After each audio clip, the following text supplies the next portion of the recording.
Are you serious right now? I stared at her, searching for any hint of a joke. But there was none. Lauren wasn't messing around. She stood in front of me in a new dress, one that, I now realized, hadn't been bought for me, but for him. Her eyes burned, but not with excitement, not with joy. No, this was something else. A challenge. So, all this time. Yes, she cut me off before I could even finish.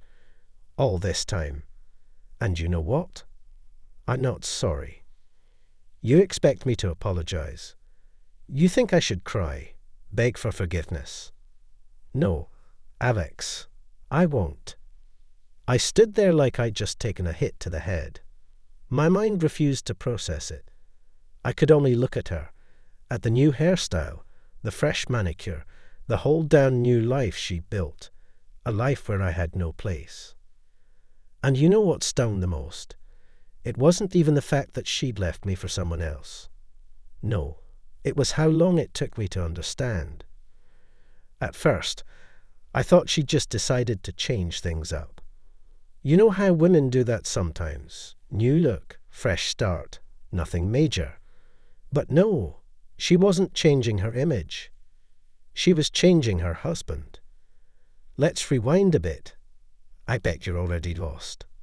My name's Alex. I'm 30. Though, if we're being honest, I look at least 40. You know how it goes: work, kids, stress, repeat. Lauren's 32, but she looks 25.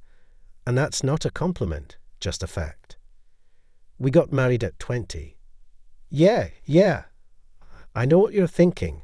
That's way too young, doomed from the start. But back then, we were convinced it was forever. My parents thought otherwise. They tried to talk me out of it, told me I was being reckless.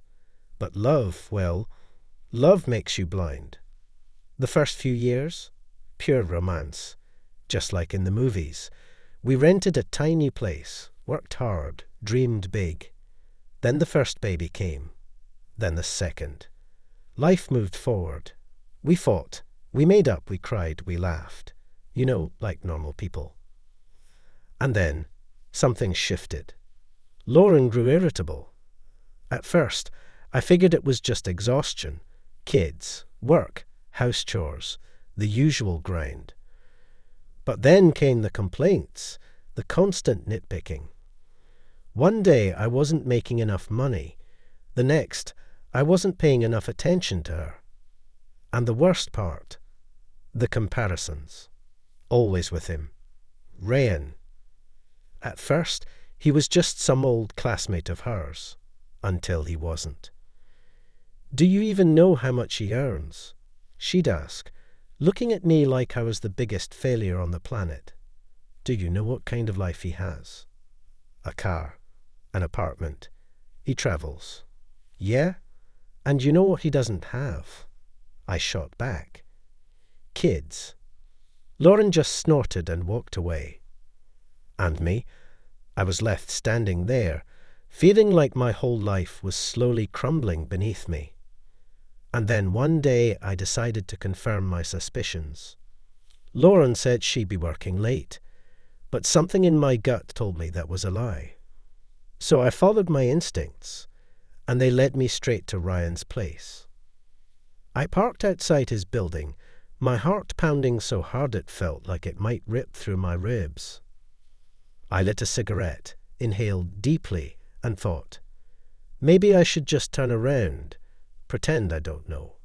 Walk away while I still have some dignity. But I didn't.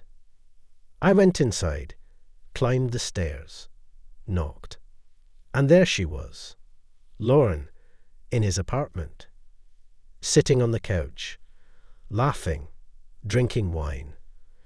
And do you know what cut the deepest? She looked happy, truly, effortlessly happy. Lauren, I said when she finally noticed me. She blinked, no guilt, no shame, just indifference. What are you doing here? She asked, like I was some random guest who'd shown up uninvited. I swallowed the lump in my throat. I could ask you the same thing. She just sighed, tilting her head slightly.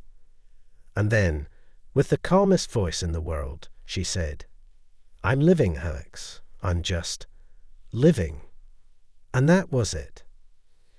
After that night, everything collapsed. Like someone had cut the power to our life, and whatever we had spent years building just drained away, disappearing into some black void. Lauren left, just packed her things, and walked out. And I was left standing there, alone. She didn't scream. She didn't beg. She didn't even try to explain herself. She just left. As if everything we had, years of love, struggles, and shared memories, wasn't even worth a single tear. At first, I told myself it was temporary. You know how it is, sometimes people leave to clear their heads, to think, to sort things out. But no, Lauren went straight to Ryan. To that Ryan, the so-called perfect, successful, well-off Ryan. The one who, as it turned out, wasn't all that perfect after all. A few months later, I started hearing things. Friends would drop hints, their voices cautious, their eyes wary. Things weren't going great. Turns out, Ryan, the guy who loved flaunting his money, his success, his perfect life, wasn't as wealthy as he let on. His business, the one he bragged about every chance he got, was falling apart. The money he showered on Lauren, it ran out faster than she could enjoy her new, supposedly upgraded life. And then, 6 months later, I found myself standing in the kitchen, staring at my phone, my gut telling me exactly what was about to happen. Any minute now, I thought, she's going to call. She's going to say it was all a mistake, that she wants to come back. I was right. Alex. Her voice was barely above a whisper. I want to come back. I made a mistake. Ryan, he's not who I thought he was. We're living in a tiny apartment on the outskirts. He's drowning in debt. He's constantly on edge. I can't do this anymore. I listened, let every word sink in. But I didn't feel anger, not even resentment. Just something else. Something closer to pity. Not for her.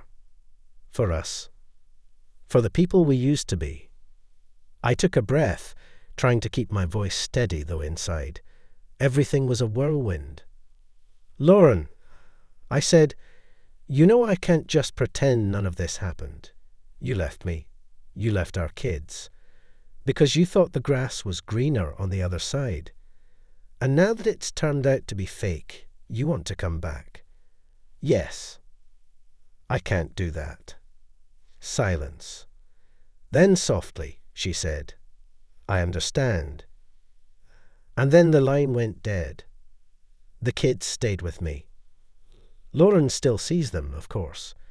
She picks them up on weekends, does her best to be a good mom. But it's not the same. Those cozy family dinners, the laughter, the stories shared over a meal, that's gone. And you know what I've realized? Early marriage isn't a death sentence. It's just a choice. If both people are willing to fight for it, to really put in the work, then it can last. It can be something strong, something real. But if one of you starts wondering if there's something better out there, then it's over. So if you ever catch yourself thinking the grass is greener somewhere else, think twice. Because sometimes that green grass is just plastic. And real happiness, it was probably right in front of you all along. You just didn't see it.